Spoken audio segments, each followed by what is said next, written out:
नमस्कार अमरावती। तिवसा तहसील कार्यालय आज शेतकऱ्यांच्या आक्रोशाने दणाणून गेले। हरभरा, तूर खरेदी आणि पीक विमाच्या प्रश्नावर संतप्त शेतकऱ्यांनी प्रशासनाविरोधात एल्गार पुकारलाय। एकीकडे अवकाळी पाऊस, अतिवृष्टी आणि नैसर्गिक संकट, तर दुसरीकडे प्रशासनाची अनास्था। या दुहेरी संकटात सापडलेल्या शेतकऱ्यांचा संयम अखेर संपल्याचे चित्र आज तिवसात पाहायला मिळाले। नाफेड मार्फत हरभरा आणि तूर खरेदी तात्काळ सुरू करावी, तसेच पीक विम्याची रक्कम शेतकऱ्यांच्या खात्यात जमा करावी, या मागण्यांसाठी तहसील प्रशासनाला आक्रमक निवेदन देण्यात आले। केंद्रीय कृषी मंत्रालयाने हरभरा खरेदीसाठी 29 मे आणि तूर खरेदीसाठी 31 मे पर्यंत मुदतवाढ दिली असतानाही तिवसा तालुक्यातील खरेदी केंद्र बंद का आहेत, असा थेट सवाल शेतकऱ्यांनी उपस्थित केलाय। बारदाना नसल्याचे कारण पुढे करत गेल्या 20 दिवसांपासून खरेदी बंद ठेवण्यात आल्याचा आरोप आता करण्यात येतोय।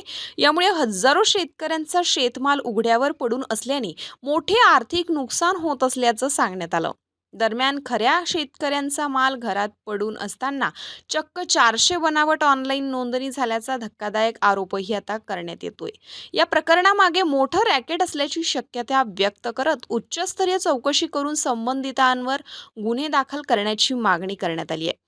यावेळी विरोधी पक्षनेते अनिल थूल, सामाजिक कार्यकर्ते प्रशांत कांबळे, अजय आमले, मनोज काळमेघ, योगेश गोरे, बाळा देशमुख, प्रकाश चिचखेळे, स्वप्नील तुर्काने, अनिल मेश्राम, विजय ठाकरे, निशू वानखडे, किशोर सातपुते, प्रवीण डहाके, ऋषी देशमुख, अतुल चितारे, नितीन मेहकरे, शिवानंद शापामोहन, गणेश डोळस, प्रदीप बाभुळकर, रोशन खोब्रागडे, संतोष मोरे, कुणाल जुमळे, पंकज लांडगे, गजू शेंद्रे, राहुल मकेश्वर, विलास हांडे, जानराव मनोहर, मनोज खाकसे, मनीष माहोरे, प्रफुल्ल मकेश्वर यांच्यासह शेकडो शेतकऱ्यांची उपस्थिती होती।